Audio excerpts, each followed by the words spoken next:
تذكر يوما كنت تعانق دمعة الفكر تناجي الله في صبر وترجو رحمة تسري فعاش القلب إخلاصا وصرت تحوم كالطير تحلق في ثقافات.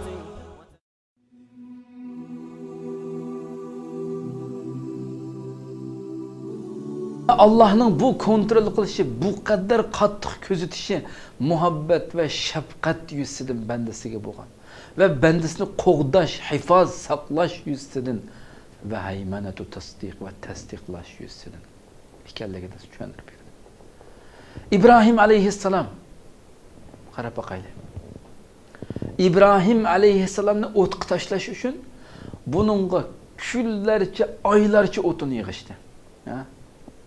Aylar tağdak o'tinni yig'ib, o't qo'yib, o't qalab, uningga İbrahim alayhisalom o'tning dal o'ttirib uchirish uchun bak igiz yiqqashqa, uni manchinoqdek bir narsaga o'ltirg'izib, shuni birla etib salam shu o'tning dal o'ttirisiga tushirish uchun shunday qilinganda.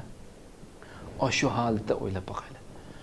Shu holatda tayyorlangan ekan. O'ylab qol, shu atrofni, shu manzirini kallamizga solaydi. Ular shu vaqtida shu İbrahim Aleyhisselam'ın kavmi en güçlük. Şu vaktkin padişah Nemrut hemmesi en güçlükler idi. Ular xiyalda hemme nersini kontrol kılan, hemme nersi ulanın kulda, güç kuvvet ulanın kulda, askerler ulanın kulda, bütün nersi ulanın kulda. Ulanın tılları bolsa şundak vaqırab, jaqırab. Kim bizden güçlükte vaqırab atkan? Ulanın aşı lisanul halde şunda vaqırab durup atkan. Kim bizden güçlük, kim meydana çıkarlıydı kandı? İbrahim aleyhisselam'la bağlab tayyor qilgan. O'ylab boqaylik. Bu manzirini xiyolimizga keltiraylik. Bu ko'rinishni xuddi oldimizda yuz berib atgandek o'ylab boqaylik, qadrli qarindoshlar.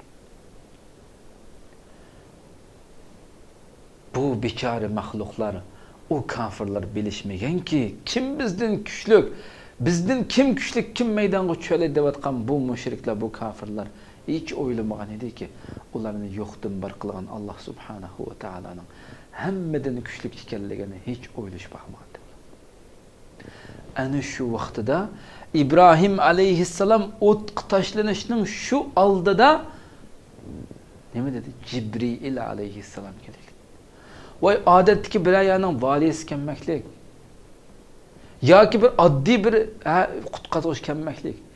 Jibril aleyhisselam periştilerinin aşırıdaki en hürmetlik bütün peygamberlerge eminul vahiy periştisi bulan Jibril aleyhisselam kelip degen ki ya İbrahim ahalleke min haca İbrahim bir hacetin var mı deb shuna deydi.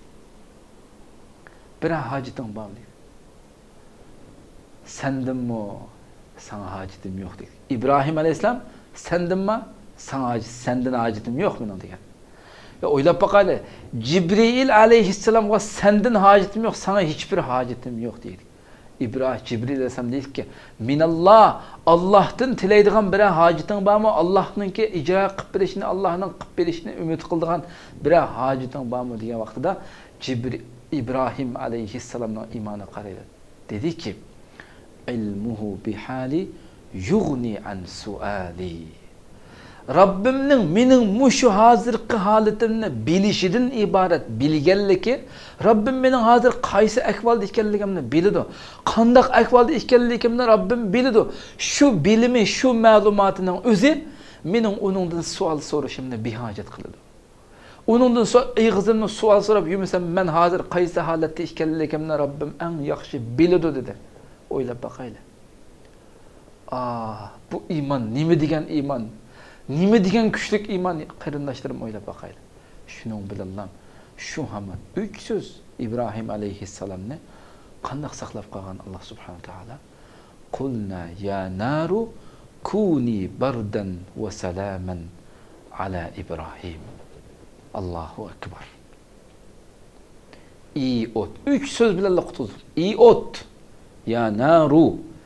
Ot. Allah'ın qanday muhaymin ekanligini o'ylab boqing qadrli qarindoshim. O'ylab boqaylik. Qanday kontrol qilishgan, qanday kuch quvvat egisgan Allah subhanahu va taala. Ot kuni bardan. Qadirli qarindoshlar, tafsiri shunaslar shundoq deydi-ki, agar Alloh subhanahu va taolo kuni ya naru kuni bardan o't ko'ydirdi, hammamizga ma'lum. Ko'ydirish xususiyati va o'tninki. Agar Rabbimiz Alloh o't so'g'uq bo'ling, kuni bardan deblam, so'g'uq bo'ling deb qo'ygan bo'lsa, Ibrohim alayhissalom shu guldirlab kuyayotgan o'tning ichida to'nglab o'lib qolgan bo'ladi deydi. O'ylab boqaylik. Agar Rabbimiz kuni bardan so'g'uq bo'ling deb qo'ygan bo'lsa, va salamanning kayinni salomat saqlab qolgan demay, kuni bardan degan bo'lsa, o'tning ichida Ibrohim alayhissalom to'nglab qolgan bo'ladi deydi. O'ylab boqaylik. O'tning ichida to'nglab qolgan bo'ladi Ibrohim alayhissalom. Ular Ibrohim alayhissalomni to'nglab qolgan holatda topgan bo'ladi, uning to'nglab qolgan jassadini topgan bo'ladi. Alloh va salaman dedi. Salomat saqlab qolsa dedi. Salomatlik beg'ishlig'ichi, sog' salomat saqlab qolsa dedi Alloh subhanahu. Va dediki, ala Ibrohim. Ibrohim g'ala. Faqat shu Ibrohimni dedi. Agar Ibrohimga demagan bo'lsa, Alloh subhanahu va taolo ala Ibrohimni demagan bo'lsa, Ibrohimni shunda qilib salsa demagan bo'lsa, shu Ibrohim alayhissalom o'tqa tashlangan sikinutdan boshlab qiyomat qoyim bo'lguncha zamin yuzida ko'ydirmaydi bu o't. Hech bir narsani ko'ydirmaydi o't. U valdirlab valvar kuyayotgan bilan hech sovuq yo'q, hech issiq yo'q, hech qachon ko'ydirmaydi. U na tamoq pishirish falan fistan degan narsa yo'q bo'lgan bo'ladi dedi. O'ylab boqaylik. Alloh ala Ibrohim, faqat Ibrohimga dedi. Zamin yuzida o't bo'lmagan bo'ladi qadrli qarindoshlar. Ha? 3 so'z bilan Alloh subhanahu va taolo Ibrohim alayhissalomni qutqardi. Qulna ya naru kuni bardan wa salaman ala Ibrohim wa aradu bihi kaydan faj'alnahumul akhsarin. Bu mahluqlar, bu kafirlar İbrahim alayhissalom va suiqasd iroda qilishib, suiqasdni planni tuzishib, buni iroda qilishdi.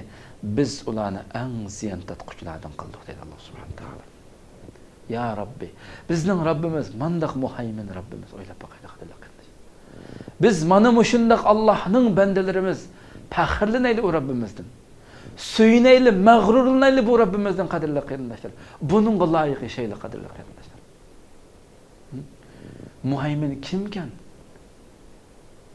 Kim haqiqiy kuzatuvchi, hamma ishning kontrolligi kimdi ekan? Alloh subhanahu va taolo. Ana shu muhaymin Rabbimizdir. Demaganmati? Biroz oldida İbrahim alayhissalom nima degandi? Ilmuhu bihali yughni an su'ali. Mening mushu hozirgi holatimni Allohim Rabbim muhaymin bo'lgan hamma narsaning har qanday holatini biladi degan muhayminning ma'nosida mening ashundaq Rabbim bor, mening ashundaq bilib turadigan Rabbim bor. Shuning bilib turganligining o'zi, shuning bilishining o'zi mening uningdan savol so'rashimni behojat qildi deylik. Shu amal yordam kerak. O'ylab boqaylik bu iymonni. Bu iymonni tasavvur qilib boqaylik qadrli qarindoshlar.